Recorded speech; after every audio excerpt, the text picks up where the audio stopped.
India, where the Prime Minister Narendra Modi. Modi आ गया, मोदी छा गया. To India, where vote counting is underway as Narendra Modi seeks a third term in power. इस बार India की history change हुई है sir. 65 crore vote निकले voter. India's Prime Minister is set to meet his allies today to talk about forming a government. और इतनी majority के साथ जीतना, मैं कहता हूँ भाई कोई ऐसा वर्ल्ड लीडर नहीं है जितनी मेजोरिटी के साथ जीता और इतने कंसिस्टेंट परफॉर्म कर रहा हो.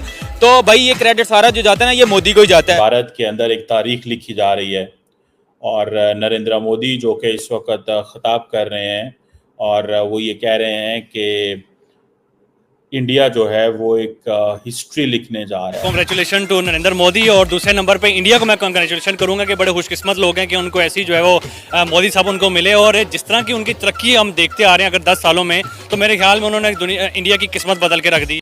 देखें, ये बात तो आपको एक्सेप्ट करना पड़ेगा कि नरेंद्र मोदी ने अकेले, उनकी जमात ने अकेले, विदाउट एनी सपोर्ट अगर 246 सीट्स ले ली हैं, ठीक है जी, तो ये आप समझ लें कि दे हैव कम सो फार. पहले तो मोदी जी की ऐतिहासिक तीसरी जीत है.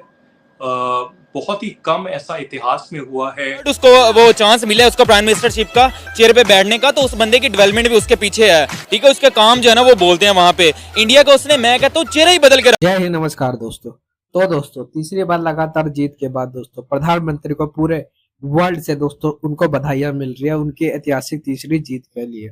और दोस्तों, पाकिस्तान से लेकर इटली में हर जगह यही खबर चल रही है कि बीते हुए 2 कालों में जो प्रधानमंत्री जी ने इतना सारा काम किया अपने देश के लिए और आने वाले इस साल में क्या क्या काम करेंगे, क्योंकि आपको पता है कि 10 साल में हमारी जीडीपी और हमारी अर्थव्यवस्था कितनी ज्यादा आगे ले चुके हैं, हमारे यहाँ पे कितने ज्यादा डेवलप हुए हैं. तो आने वाले 5 साल में कितना ज्यादा और डेवलप करेंगे, इसकी चर्चा पूरे विदेशों के अंदर और पाकिस्तान के अंदर हो रही है. वैसे तो हमारी गठबंधन की सरकार बनी है बीजेपी की, उनको जितने बहुमत चाहिए था उतना बहुमत उनको मिला नहीं, पर गठबंधन की सरकार लेकिन तीसरी बार मोदी जी की सरकार बन गई है, जिसको लेकर दोस्तों पाकिस्तान के लोग भी काफी ज्यादा खुश हैं कि तीसरी बार कोई ऐतिहासिक जीत कैसे दर्ज कर सकता है. और दोस्तों, बाकी मीडिया इसके ऊपर यही विषय कर रही है कि अगर गलती से कांग्रेस जीत जाती है तो क्या होता है इस देश का, ये इसकी देश की अर्थव्यवस्था वापस से डाउन हो जाती है. तो दोस्तों, आइए देखते हैं कि बाकी मीडिया का इसके ऊपर क्या रिएक्शन है. हटा दिया, ट्रिपल तलाक बैन की करी, मतलब जो वो वादा करते हैं वो वादा भी पूरा करे. इस वजह से लोगों का ट्रस्ट बहुत आया.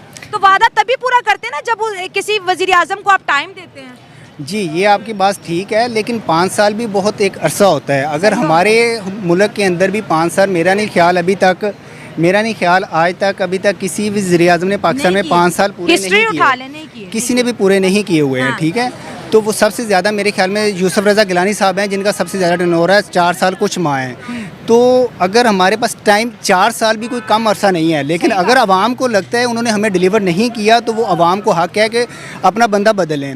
अगर हम 18 से लेके 23 तक बात करें, जो कि 5 साल किसी एक पार्टी को दिए गए थे, ठीक है, पहले अगर हम 2000 पाकिस्तान में जमहूरियत बेसिकली अगर मैं देखता हूँ ना 2002 के बाद आई है. ठीक है, 2002 से भी 2008 तक जो है एक पार्टी की हुकूमत रही है, वज़ीर आज़म बदले होंगे, पार्टी एक. इंडिया जो है वो एक हिस्ट्री लिखने जा रहा है. ये 3rd टर्म है, ये बीजेपी को, एनडीए को आपने 3rd टर्म दी है और हम एक हिस्ट्री लिखने जा रहे हैं. ये मोदी की गारंटी है. और ये जो मैंडेट मिला है नरेंद्र मोदी को और उनकी पार्टी को, ये जारी बात है उनके तमाम जो ओपोनेंट्स हैं उनको भी ये मैंडेट नहीं मिल सका.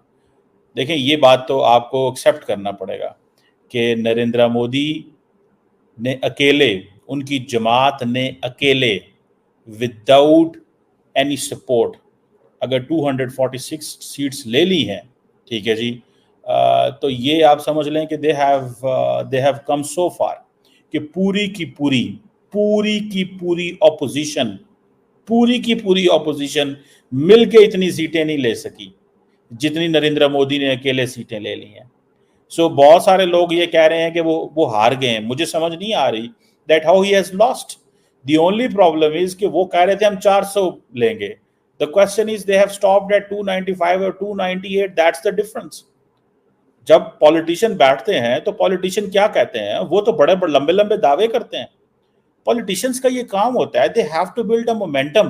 पूरी दुनिया में याद रखें, जिसे वो कहते हैं ना कि जब पॉलिटिशियन इलेक्शन लड़ते हैं या पॉलिटिशियन प्रॉमिस करते हैं तो वो ऐसी प्रॉमिस करते हैं कि हम जनाब उधर भी पुल बना देंगे जहां पे दरिया भी नहीं है।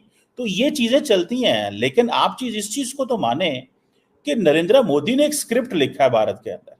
बहुत सारे लोगों को ये बुरा लग रहा है कि, और बहुत सारे लोग कह रहे हैं कि वो हार गए।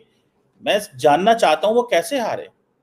अगर नेशनल डेमोक्रेटिक अलायंस जो है, जो तकरीबन, ठीक है जी, जिसको 272 सीटें चाहिए मेजॉरिटी के लिए, 240 तो बीजेपी अकेले ले गई है, उनको 32-33 सीटें और चाहिए, 32 और चाहिए।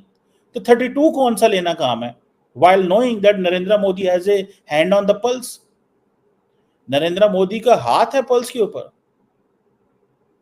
सो कितनी मेजॉरिटी चाहिए? 32 सीटों की, 35 सीटों की, वो ऑलरेडी उनके अलायंस के अंदर मौजूद है।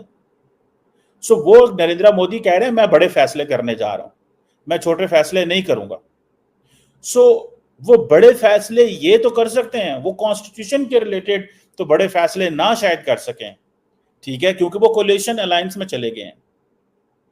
परफॉर्मेंस उन्होंने बहुत दिखाई है, लेकिन वो चले कोलिशन में गए हैं। इसलिए वो कह रहे हैं कि ये हम बड़े डिसीजन लेंगे। ये एक नया चैप्टर है जो कि इंडिया के अंदर लिखा जा रहा है। और मैं आपको बात बताऊं, यहाँ पे पाकिस्तान के अंदर शायद बहुत सारे लोग ये कह रहे हैं कि नहीं वो हार गए हैं। नरेंद्र मोदी नहीं हारे भाई, नरेंद्र मोदी जीत गया है। उसने 246 सीटें ली हैं, मुकाबले में 11 जमातें खड़ी हैं। 11 जमातें उतनी सीटें नहीं ले सकी अकेली जितनी बीजेपी ने अकेले ले ली हैं। सो बीजेपी ही है वो जमात जो इस वक्त पूरे नेशनल लैंडस्केप के ऊपर चल रही है।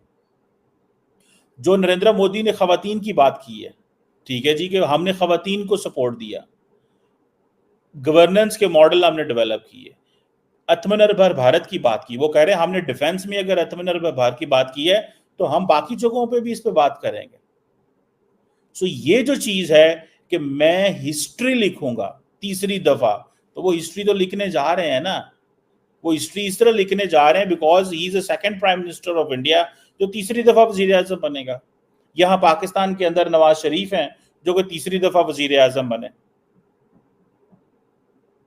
सो ये जो जिसे कहेंगे ना कि उनको एक बहुत बड़ी मेजॉरिटी मिली है जी।